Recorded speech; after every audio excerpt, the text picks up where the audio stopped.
Olá, pessoal. Sejam todos bem-vindos a mais um Congresso Internacional do Unisalesiano. Essa é a nossa terceira edição do Congresso Internacional voltado à educação. Professor James aqui com vocês. Hoje teremos a apresentação do professor André. Desde já agradeço a disponibilidade. Vou falar um pouquinho dele aqui para vocês. Ele é formado em Ciências Contábeis pela Universidade Metodista de Piracicaba. Ele é bacharel em administração também. Também ele fez bacharelado em Ciência da Computação na Unesp, né?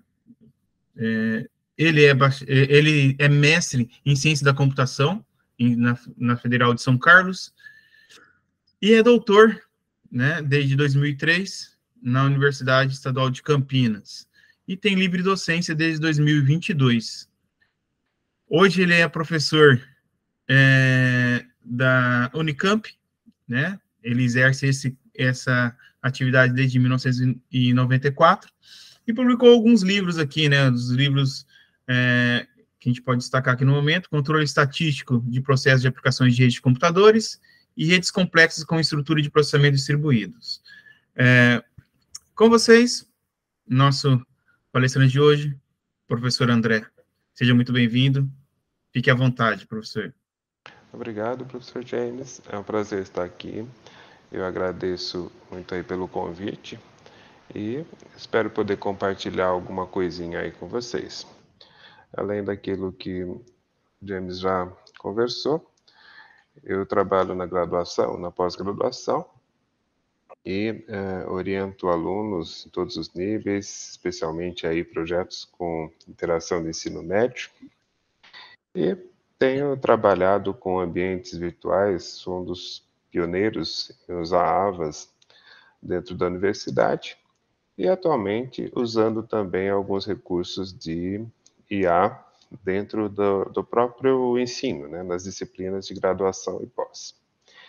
Então, nós vamos conversar um pouquinho sobre esta questão de inteligência artificial na educação.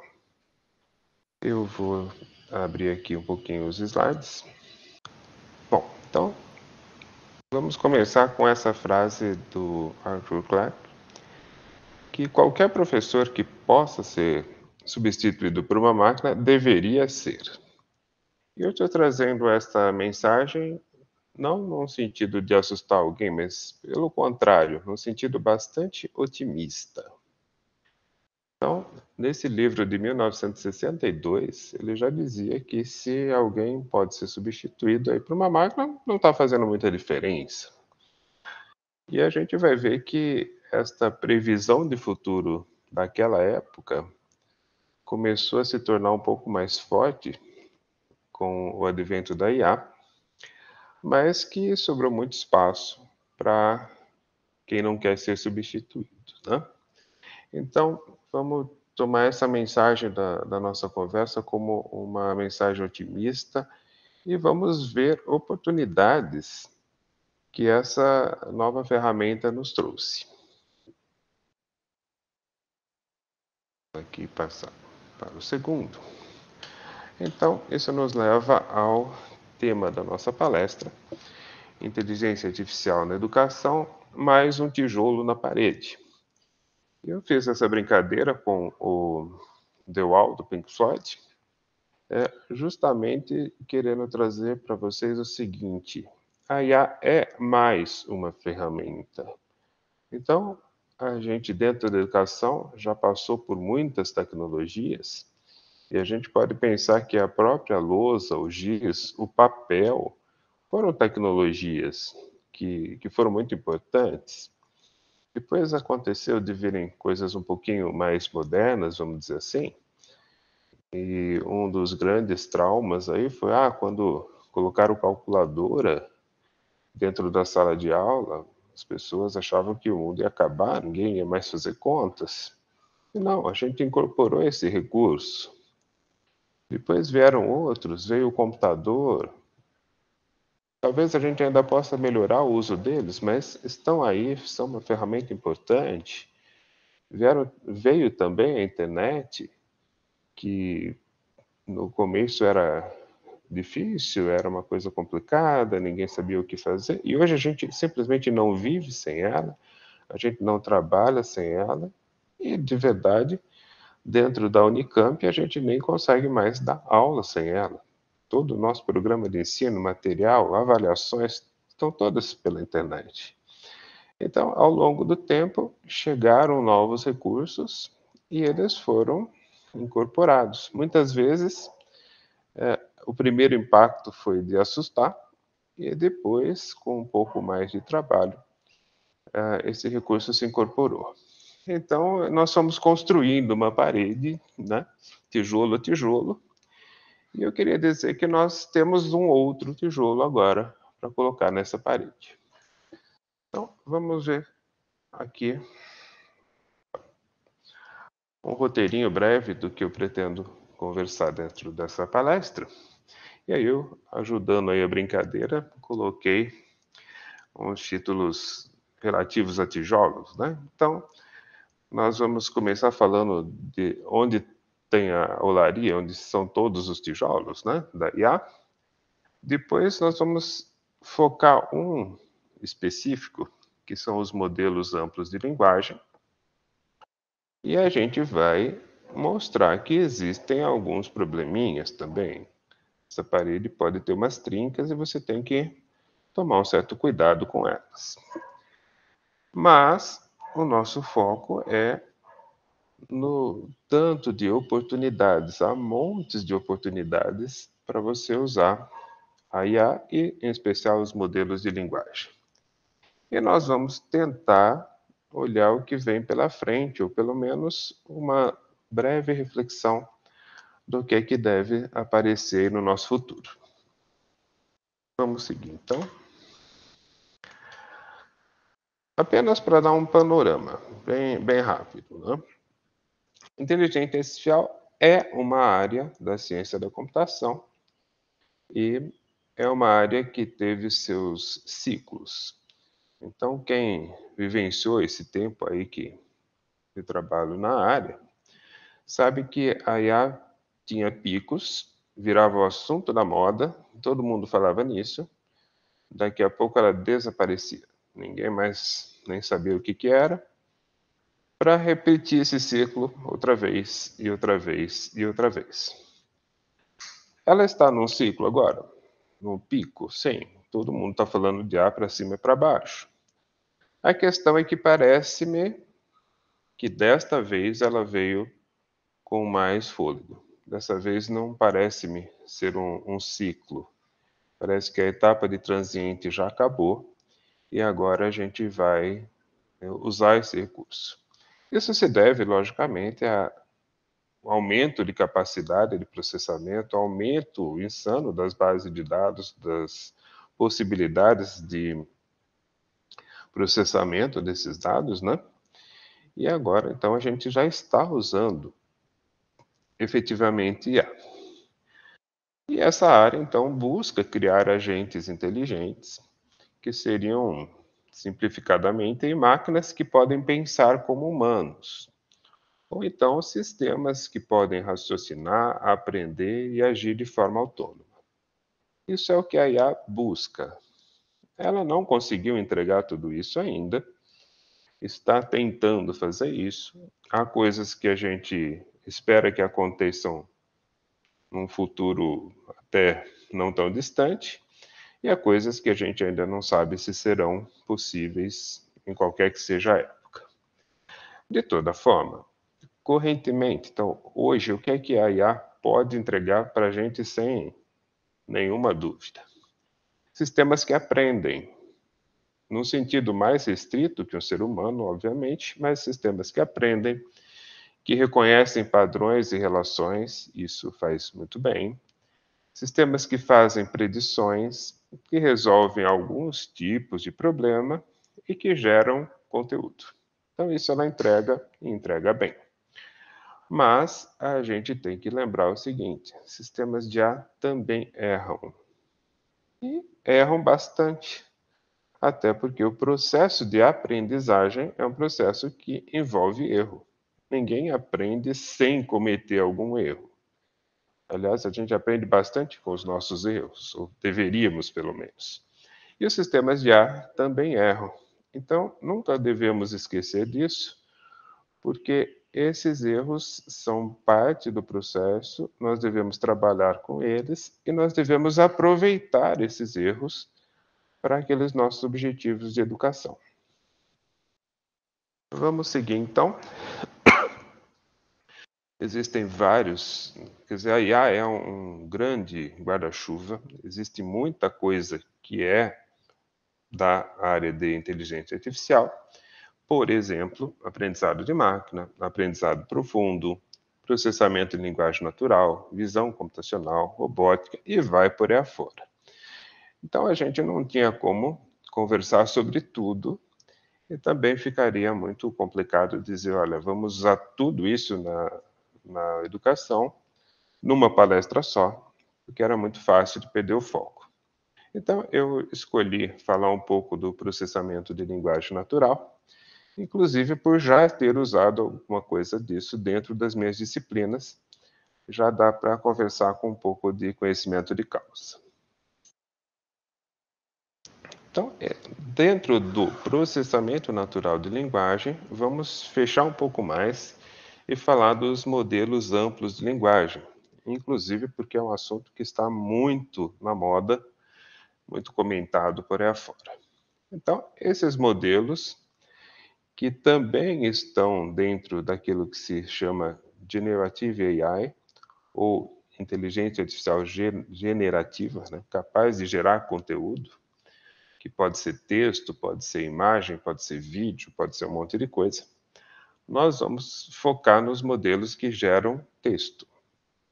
Então, esses modelos amplos de linguagem podem gerar texto, podem traduzir, podem escrever diferentes tipos de conteúdo, podem ajudar a fazer análise de um texto e podem responder a perguntas. Sempre você tendo em mente que eles podem errar, que eles podem ser imprecisos, mas que também, por outro lado, fazem um bom serviço. Então, eu trouxe aqui 3 exemplos, o Bard, o ChatGPT e o Lambda. Você percebe que são patrocinados aí por empresas grandes, eles exigem investimentos realmente muito vultosos, para que a gente consiga fazer todo o processamento necessário. E eu pedi para o ChatGPT fazer para nós um soneto. Falei para ele que eu ia fazer uma palestra, que ia falar sobre IA na educação e queria um soneto que tivesse aí como tema justamente os modelos de linguagem na educação. E você percebe que recebemos um soneto, inclusive depois pedi que ele colocasse o título. Então, o que está em texto nesse slide basicamente é serviço do ChatGPT.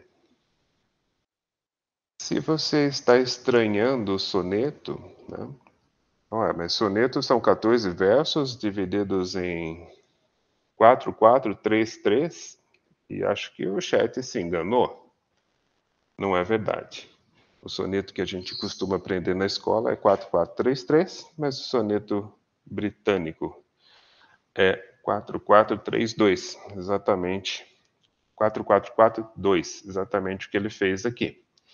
Então você vê que temos aí um soneto no formato correto, se você usar o formato britânico, com as rimas razoavelmente bem feitas e talvez com muito pouca modéstia, né? Você olha o texto e percebe que ele realmente se vangloriou bastante. Mas vamos seguir. O que interessa é, ele consegue produzir textos conforme aquele estilo ou aquele conteúdo que você peça. Bom, e esses modelos de linguagem precisam de um treinamento. Essa produção de texto não sai do vácuo, não sai do nada. Foi necessário treinar, em geral, redes neurais de alguns tipos aí específicos, modelos matemáticos muito complexos e bases de dados realmente muito grandes. Quanto maior a base de dados, melhor é o seu treinamento. Então, pegando alguns dados que a gente tem por aí, o ChatGPT-3, ele tem 175 bilhões de parâmetros. Não é é bilhões. E foi treinado com aproximadamente 45 terabytes de texto e código-fonte de computador. É bastante.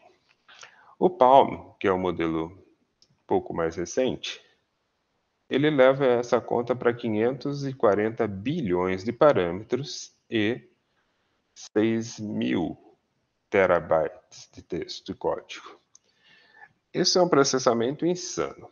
Eu fiz uma continha rápida. Se você pegasse os 175, seja mais modesto, tá? Não comece com o maior. 175 bilhões de parâmetros, e você pudesse olhar para cada um deles durante um segundo, você ia gastar, sem fazer mais nada na vida, aproximadamente 5.600 anos. Então, é lógico que isso está completamente fora da capacidade humana de exame. Você não consegue examinar todos esses parâmetros. Os 540 bilhões claramente estão fora da capacidade de compreensão, e o próximo ChatGPT, o 4, já está quase prometendo dobrar a aposta do Palm M. Então, nós já estamos falando em quase 1 trilhão de parâmetros. Só que, de repente, esses números podem não fazer muito sentido. Falar, bonito, e daí? O que é isto? Né? Vamos fazer uma pequena comparação. Eu trouxe aqui um dado de uma biblioteca muito conhecida e que a gente tem essa informação livre.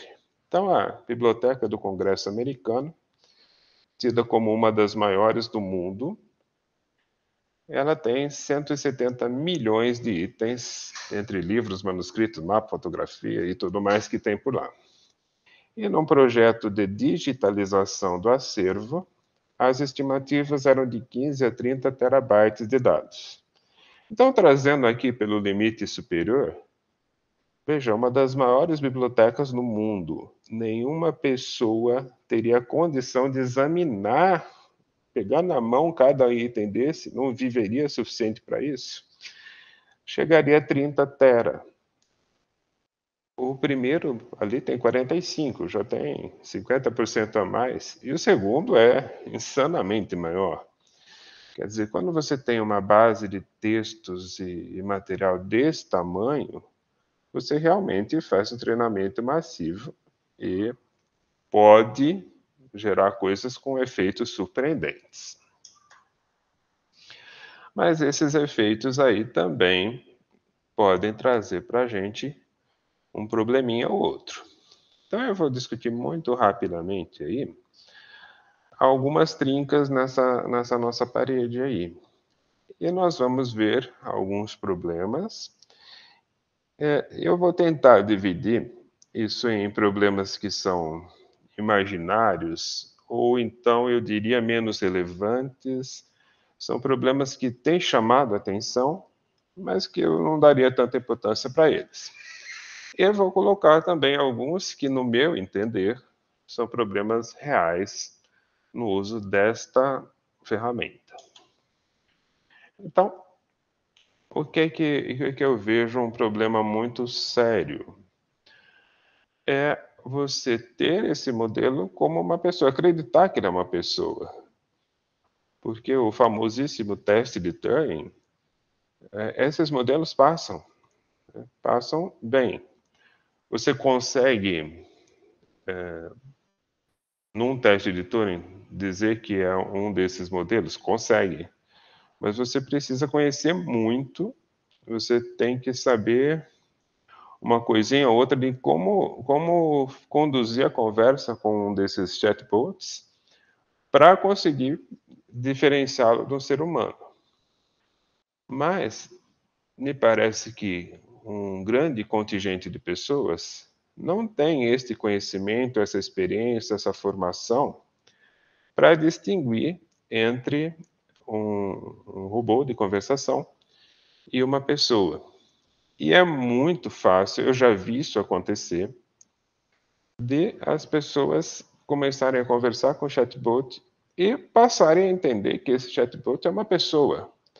E começam desde contar assuntos pessoais até mesmo pedir conselhos. O que não é em si uma coisa ruim, mas a hora que você começa a acreditar que a máquina é uma pessoa, você começa a se encaminhar para um terreno bastante perigoso, né? Você pode realmente se meter em problemas sérios. Outra coisa que acontece é que esses modelos podem servir para desinformação. Você pode conduzir uma conversa, você pode pedir a produção de alguma coisa que seja desinformativa. Bom, mas isso não é novidade. Não foi o LLM, os modelos de linguagem, que inventaram a desinformação. Não. Só que eles podem fazer a produção de material desinformativo, então material perigoso, falso ou ofensivo, numa escala que a gente ainda não tinha visto. Então para que alguém produza um material, normalmente leva um tempo, que sejam alguns minutos, algumas horas, para produzir um texto bem feito no sentido estrutural, gramatical, com desinformação. Mas uma ferramenta dessa pode fazer milhares de textos em poucos minutos. Então, a escala me parece ser o problema grande aqui. Temos outras coisinhas, né? Problemas importantes aí. Alucinação. Alucinação é um termo técnico para dizer que o modelo gerou uma informação sem base nenhuma, ele inventou aquilo lá. E aí, se você quiser ter um exemplo de alucinação, você entra num deles. Eu diria, por exemplo, experimenta no ChatGPT e fala que você está pedindo para ele uma lista de referências bibliográficas para um trabalho seu sobre um tema qualquer.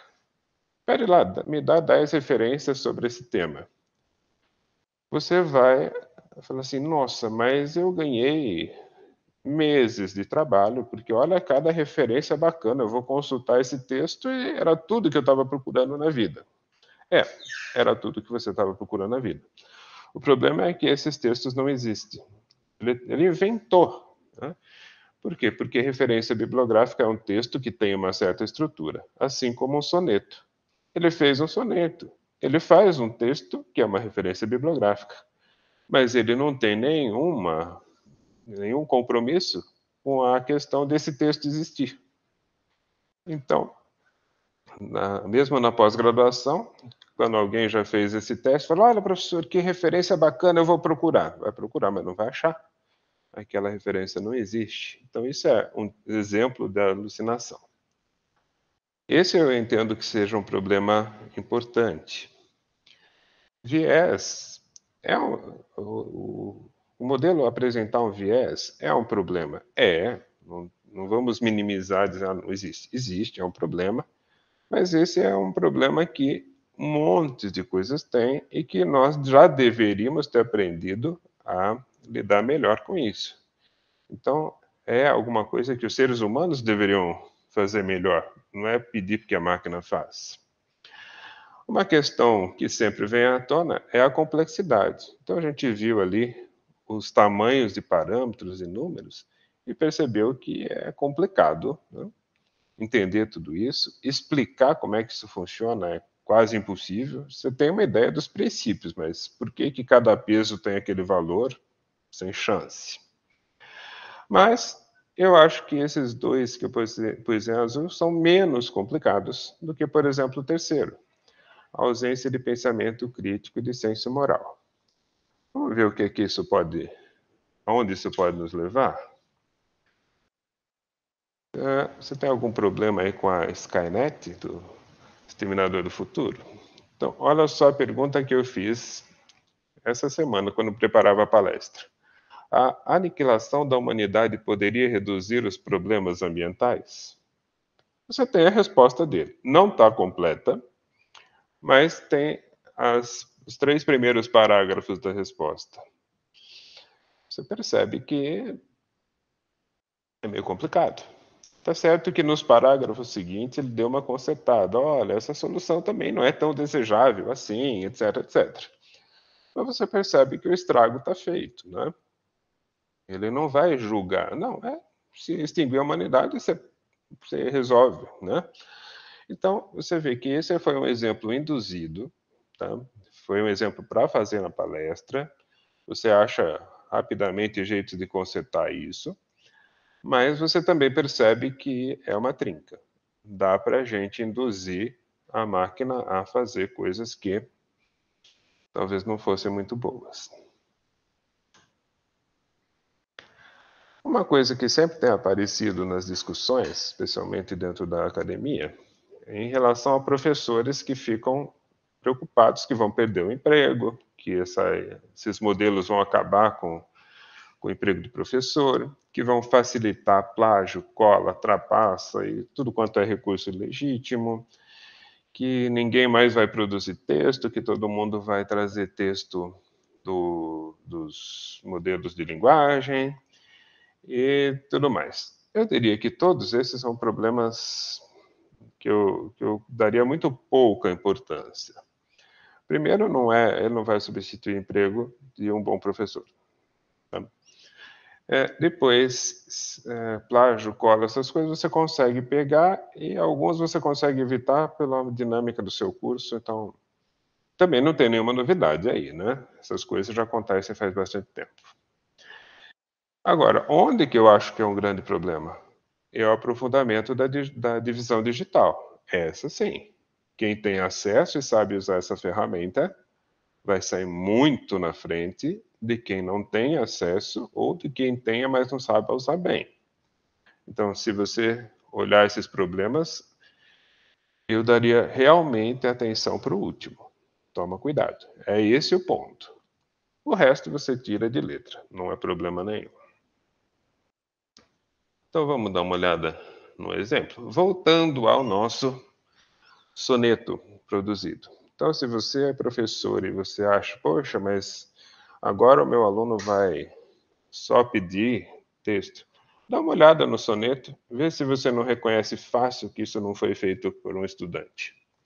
Então, eu coloquei ali destacado, para ver se o meu cursor aparece aí para vocês. Lá. Fulgor, vasto, intelecto, desvelar. Essas não são palavras que um estudante usaria. Nem um estudante de graduação, talvez só no curso de letras. Então você já percebe que, opa, tem alguma coisa estranha. Esse texto parece que não foi produzido pelo meu aluno. Você percebe as formas a evoluir, a correr, a crescer. Tá certo, tá rimando, faz sentido. Só que nenhum aluno brasileiro usa essa forma. Isso é um português de Portugal, que usa o infinitivo. Você percebe alguma coisa que um falante em português, a sua luz reluz, não dá rima, não quebra a métrica, não é que quebra a métrica, mas quebra a dinâmica do poema. Você percebe que raramente uma pessoa ia fazer isso aqui. Depois você tem uma rima de além com vem. Eu já falei, é uma rima meio forçadinha, né? E olha só essa frase. LLM é a fonte da qual todos nós vêm. É claro que isso não faz sentido. Então, se você lê um texto de um aluno e com o mínimo de atenção, você já percebe isso aqui não foi feito por ele. Então, é um exemplo que eu queria trazer para não se assuste, vai acabar o texto, vai... Não, você percebe. E a experiência tem mostrado que você percebe muito facilmente. É lógico que toda vez que a gente tem problemas, a gente também deveria ler oportunidades. Então, vamos lá. Pensando aí no professor, e você que é aluno que está aqui no congresso, também perceba que isso daqui a pouco vai ser profissional. Seja lá que área você esteja, você vai poder explorar algumas dessas oportunidades aí. Então, vamos lá. Usar os modelos de linguagem como ferramenta de efetividade, engajamento, contextualização, letramento digital e produtividade. Tudo isso? Tudo isso. Você consegue realmente melhorar muito o seu processo aí de ensino, tá? Ou, de uma outra forma, o seu processo profissional, tá? Eu foquei um pouquinho aqui professor, mas seu processo profissional. Você pode resolver e ensinar seus alunos a superarem vários dos problemas significativos da IA por meio de orientação. Então, eu indiquei alguns que eu acho mais sérios, alguns que eu acho que não daria tanta bola para eles, mas tanto uns quanto os outros, você como professor consegue, orientando teus alunos, mostrar, olha, isso vai acontecer, trate dessa forma e segue em frente, está tudo bem. Você pode se beneficiar aí com a produção de textos com os modelos de linguagem. Tanto é que, por exemplo, o soneto ali, eu estou usando numa palestra e não fui eu que fiz, foi o chat que fez. Não tenha preocupação no sentido de, isso aqui é... Não, começa a usar com ferramenta. Assim como você já deveria estar usando na sua aula vídeos e outras coisas que foram produzidos por terceiros, desde que você mostre, olha, quem produziu foi o fulano. Não tenha nenhum problema em dizer, olha, eu estou trazendo aqui um texto que foi produzido por uma IA. Nenhum problema. Então, você consegue também identificar, avaliar e responder a qualquer trapaça textual. Você percebe. Você tem ferramentas também, mas a minha experiência pessoal diz que, pelo menos até o momento, você ler o texto com o mínimo de atenção é mais efetivo do que usar as ferramentas antiplágio contra a IA. Tá? E eu diria aí que você deve ser um incentivador do uso das tecnologias, inclusive os modelos de linguagem, pelos seus alunos. Se não por outras razões, é simples, vai ser o mundo em que eles vão viver. Então, melhor você ensinar para eles como estar nesse mundo, porque não vai ter outro para a gente trabalhar. Eu tenho usado, então, os modelos de linguagem. O ChatGPT estourou em novembro de 2022. Então, a partir de 2023, né, logo em seguida, no primeiro curso em seguida a abertura dele aí no mundo, a gente já está usando em pós-graduação, em graduação. E você vê, usando é o seguinte, uso obrigatório para os meus alunos, desde o primeiro semestre desse ano. Uma das primeiras tarefas, abra uma conta no ChatGPT, agora temos outros disponíveis. É obrigatório, se você não fizer isso, nem venha para a disciplina. E você vai usar esse recurso para produzir os seus trabalhos, tá? Não é uma tentativa de... Não, você vai usar. Assim como você pesquisa na biblioteca, como você vê tutoriais no YouTube e assim por diante, você vai usar esse recurso como parte do seu material. E, lógico, aí você orienta, você vai trazer do IA, você vai comparar com a fonte, vai comparar com o livro-texto, vai comparar com a orientação do professor e você enriquece muito a sua aula, o seu ambiente de ensino. Eu tenho usado também para produzir material didático, exercícios, avaliações e autoestudo. Então, uma coisa que acho que todo professor já ouviu falar é, professor, que vai cair na prova? E agora eu tenho uma resposta muito tranquila. Você pega o tópico das nossas aulas, joga num modelo de linguagem e pede para ele fazer para você uma prova. E ele vai fazer. Com aquela base de dados insana que a gente viu, que é muito maior do que tem no seu livro-texto, qualquer que seja o livro. Então, o modelo produz uma prova, o aluno responde, e o modelo pode responder a prova, pode verificar. Então, o aluno tem um material fantástico. Não precisa mais me perguntar o que vai cair na prova. Pergunta para a IA. Ela vai te responder, vai te corrigir tranquilamente. E outra coisa que nas minhas disciplinas de programação eu tenho feito, criação de exemplos de código-fonte. Às vezes você sabe exatamente o que você quer, mas você acaba dando o mesmo exemplo muito tempo. Quem é de programação já conhece. Hello World é uma classe de programa em qualquer linguagem, todo mundo sabe. De repente você fica um pouco viciado nos exemplos.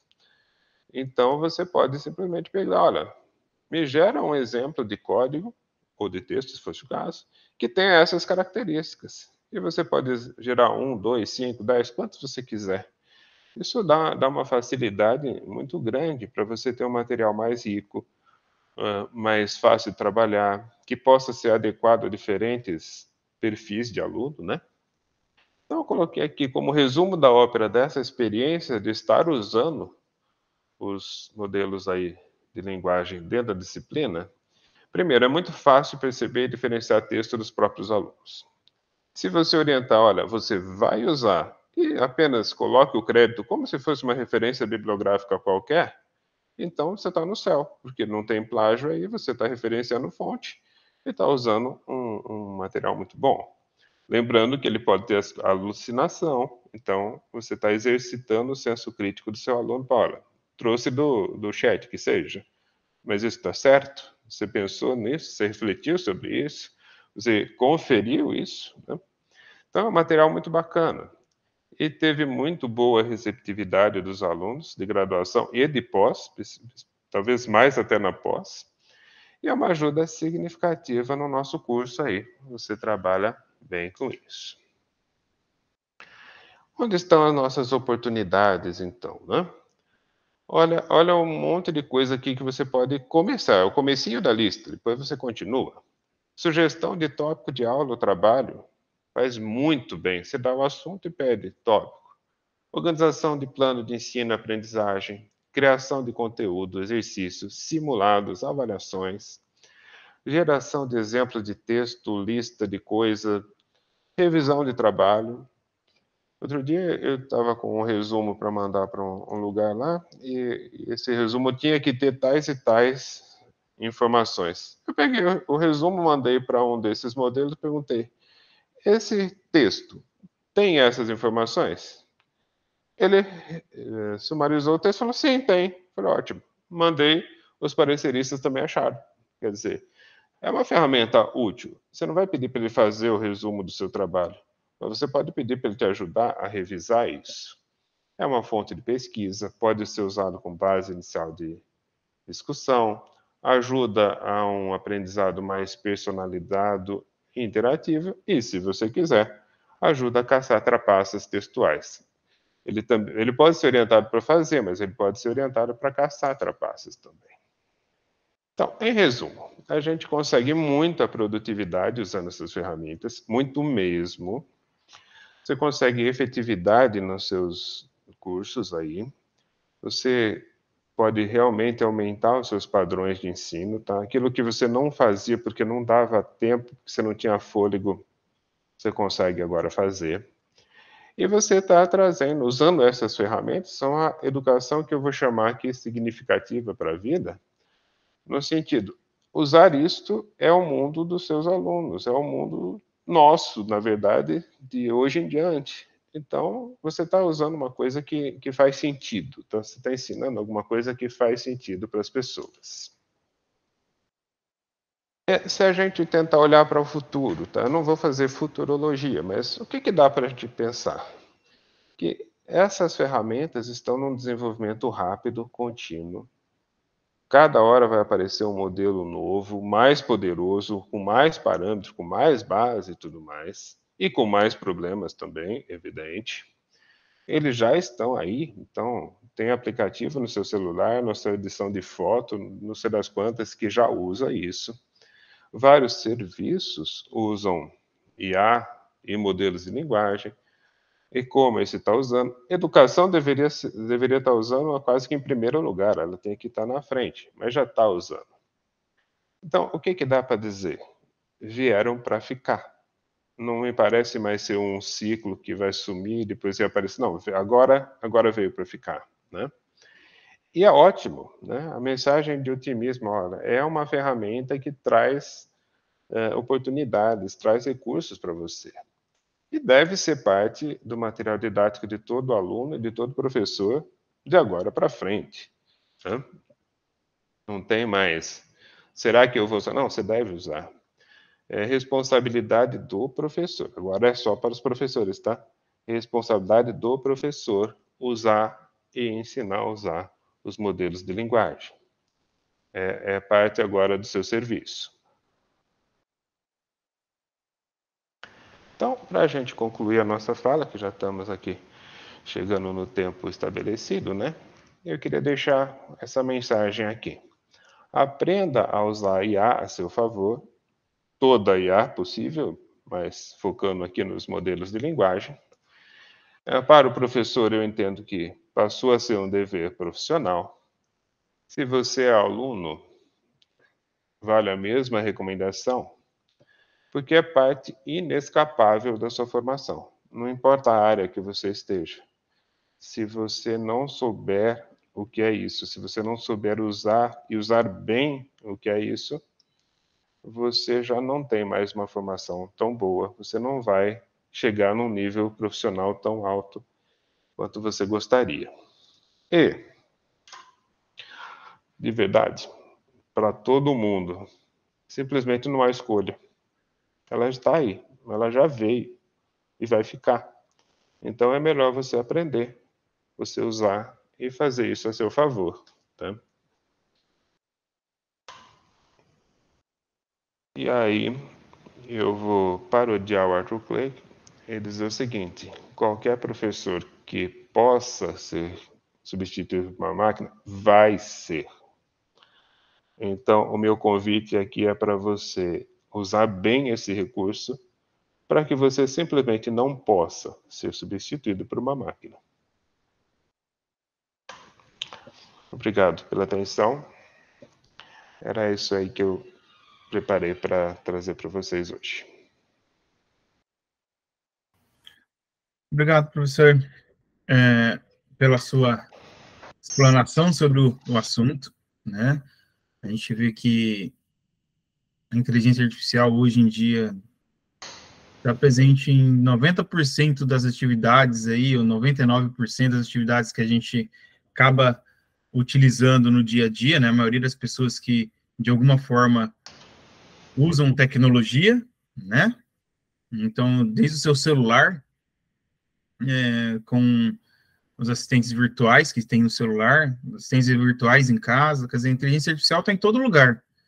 Por que não estaria dentro de uma sala de aula, né? Na sala de aula no âmbito todo, né? Na sala de aula não é a sala de aula física, né? Na sala de aula, eu acho que se expande em alguns momentos na casa do aluno, na casa do professor, numa outra atividade que o aluno está fazendo, numa outra atividade que o professor está fazendo, se expande para todos esses processos porque está em todo local e não tem como a gente fugir mais, né?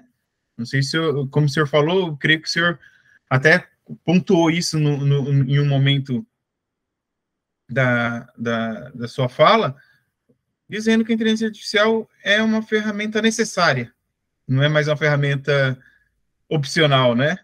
Para qualquer contexto, acho que nem só a educação, mas qualquer contexto, a gente abrangendo no geral, né? Acho que o senhor concorda especificamente com isso, né?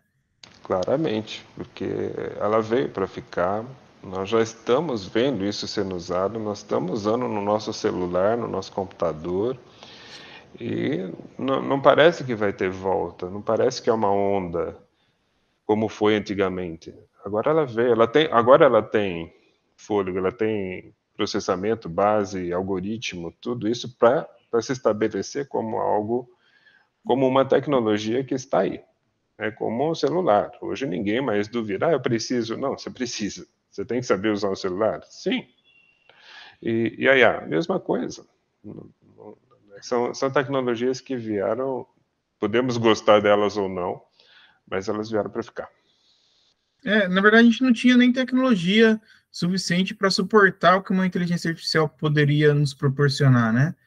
E agora a gente começou a ter um pouquinho mais de tecnologia e por isso esse boom dela, né? Desse avanço da inteligência artificial, porque temos tecnologia para isso, né? Para desencaminhar aí, ou encaminhar um processo maior, né?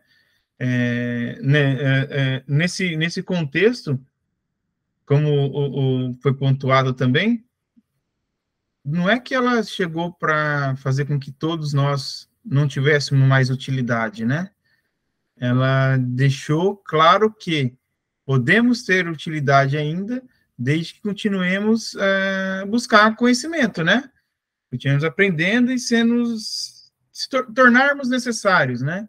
A gente não vai deixar de ser necessário em nenhuma das atividades que existem hoje. Às vezes a atividade muda, né? Mas não que vai deixar de existir, né? A gente viu isso acontecer um monte de vezes, e é lógico que cada tecnologia que chegou acabou destruindo empregos. Mas se você pensar, alguns desses empregos de verdade a gente não queria que eles nem sequer existissem uma vez na vida. Então, quando a gente substituiu, vamos pegar um exemplo aí rápido, quando a gente substituiu crianças que trabalhavam em teares extremamente perigosos no começo da Revolução Industrial por máquinas automáticas, poxa, nós destruímos empregos de milhares de pessoas. Sim, mas pensa direito, você realmente queria usar crianças numa situação quase de escravidão para produzir tecido? Não, você não queria.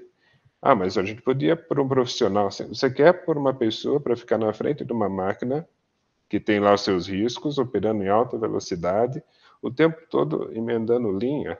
Não, isso não é emprego. Isso tem que ser feito por máquina, né? Você teve também, quando chegaram os computadores, a gente ainda estava aqui com cursos de datilografia, né? Ah, mas o computador vai acabar com datilografia? Vai, acabou. Mas você realmente gostaria de continuar contando o caractere para ver se você vai terminar na linha? Errar um texto importante, ter que refazer a página inteira 4, 5 vezes porque você bateu uma tecla errada ali? Você deixar erros de português básico ali porque na hora de datilografar você não percebeu isso? Será que realmente você quer? Uma coisa é ter uma máquina de escrever aqui do lado, em casa, sei lá, como uma peça de recordação nostálgica, mostrar como é que era. Recentemente eu vi uma exposição, tipo uma casa aberta de uma escola, e o pessoal colocou lá uma máquina de escrever como tecnologias do passado. Gente, aquela máquina de escrever fez mais sucesso do que o resto da casa aberta inteira, porque a molecada não conhecia, crianças bem novas aí, vamos pensar no ensino fundamental, não conhecia, aquilo virou uma festa, todo mundo queria mexer na máquina. Então, para esse tipo de serviço, né, de você mostrar como é que as coisas eram, mostrar componentes mecânicos, perfeito. Mas ninguém usa isso hoje para preparar um texto, para preparar um documento, qualquer que seja. Ah, sim, é claro, né? As tecnologias vieram para ficar, né? Melhorar a nossa vida de alguma forma e temos que nos adaptar para seguir melhorando profissionalmente e pessoalmente de acordo com as tecnologias, né? Não tem como fugir disso mais, né? Antigamente, dentro das nossas casas, você não tinha uma TV, né? Há 40 anos atrás, 50 anos atrás, você não tinha TV em casa. Eram poucos que tinham. Hoje você tem TV em praticamente todos os cômodos da casa, né? Se você quiser. Porque ficou fácil ter TV, porque a tecnologia melhorou da TV. Tá certo que não são. A tecnologia hoje em dia não é barata, né? Qualquer tecnologia não é barata, mas como se torna popular, fica mais barata, mais acessível, tanto financeiramente como acesso da informação, né? Que é o mais importante, né? Quer dizer, hoje em dia a gente tem ferramentas que a gente não teria se não fosse a tecnologia, e a IA segue esse mesmo caminho. Eu, pelo menos, vejo, né, como sou ministro aulas de inteligência artificial também, aqui na instituição, eu vejo que a inteligência artificial tem um caminho muito longo ainda para trilhar, mas um avanço muito rápido nesse caminho a ser percorrido, né? Ela é muito dinâmica, muito rápida. As mudanças são aceleradas, né, nesse contexto, né? E as aplicações dessas inteligências artificiais são diversas, então por isso muita gente utiliza, então vai ficando mais popular, né? vamos por aí, há 5 anos atrás, quem falava de IA do jeito que se fala hoje, de uma forma tão popular? Não, ninguém. Ninguém, né? Em 5 anos não é um tempo grande, né, professor André? É um tempo muito curto, né, para ter essa evolução nas inteligências artificiais, né? A IA é uma coisa que já é pesquisada, se eu não erro as contas, lá desde 1950, mais ou menos essa Isso, data, né? isso. Mas a gente não tinha recurso computacional para dar conta disso. Aí veio a coisa, capacidade de processamento, memória, armazenamento, internet, porque imagina, como é que eu vou fazer um treinamento de IA sem ter internet? Vou tentar colocar 6.000 terabytes num único computador? Sem a menor chance, né? Não teria como. Algoritmos de computação distribuída, um monte de coisa que veio, foi se evoluindo e se juntou para dar suporte a essa tecnologia. Então, de fato, quando ela passou a ser de fato popular, que a gente pudesse usar, e qualquer um que joga aí, os gamers da vida, já falam de IA nos jogos faz algum tempo, né? De repente, ela veio para um nível de qualquer pessoa pode usar. Você vai lá e escreve, olha, faz um soneto aí para mim, e ele faz, né? Então você percebe que passou a ser muito simples trabalhar com isso. E como a gente viu as escalas, um faz 175, 450, um trilhão, isso agora é brincadeira de número, agora é jogar com número. E é um jogo fácil, né? Quando alguém fizer com 1 trilhão, outro faz com 2. Só precisa de dinheiro e máquina, não precisa mais pensar muito. Então, essa tecnologia chegou num ponto que dá para ser usada, dá para ser distribuída. E dá para ser feito de graça. Se você pensar, né? Quando nos sonhos mais doidos a gente podia pensar que a gente ia escrever uma frase ali pedindo para um computador fazer um poema, ou então para um computador criar uma imagem, né? Você hoje tem text to image, você fala, eu quero uma imagem de alguém dando uma palestra aqui no Congresso da Unisalesiano com um foninho no ouvido, tá? Ele vai gerar uma foto, né? Se você não estiver satisfeito, você pede para ele gerar um vídeo, né? Quem que pensou nisso? Quando eu era criança, ou já até adolescente, aquela série Star Trek, né, A Jornada nas Estrelas, que o Capitão Kirk ditava para o computador, olha, diário estelar, data não sei das quantas, ele falava para a máquina lá que escrevia o diário de bordo, era assim, era ficção científica de bom nível. Hoje você abre uma suíte de aplicações e você dita para ele, ele corrige o seu português, te ajuda a formatar. Era impensável. Então, sim, a gente começou faz muito tempo uma crescente que é exponencial. Aquilo que era de 10 anos virou 5, virou 2, virou um mês, virou um dia.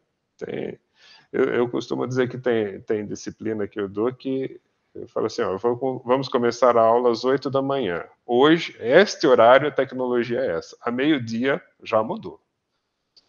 Então é assim que nós estamos. É verdade, a evolução está muito rápida, né? Tem a evolução tecnológica. Felizmente, né? Eu acho que veio para bem, né? Que toda tecnologia pode ser usada para os dois lados, né? Mas esperamos que seja usado mais para o lado positivo, né? Professor André, queremos despedir do senhor, agradecer novamente em nome do Unisalesiano, um pouquinho do seu tempo, um pouquinho do seu conhecimento aí sendo passado para nós, né? Alunos, professores, comunidade acadêmica em geral, né? Sociedade aqui, né? Que vai estar nos prestigiando neste congresso internacional. Então, queria agradecer novamente. Fique aí o convite para as próximas edições, né? Se o senhor, assim, puder, né? Se puder. E muito obrigado. Fique com Deus. Obrigado a você que nos assistiu até agora. E Espero que você tenha entendido isso como útil, como uma mensagem otimista, e que você leve para casa essa tarefa de usar bem as ferramentas da IA. Muito obrigado. Até mais, pessoal. Fiquem com Deus.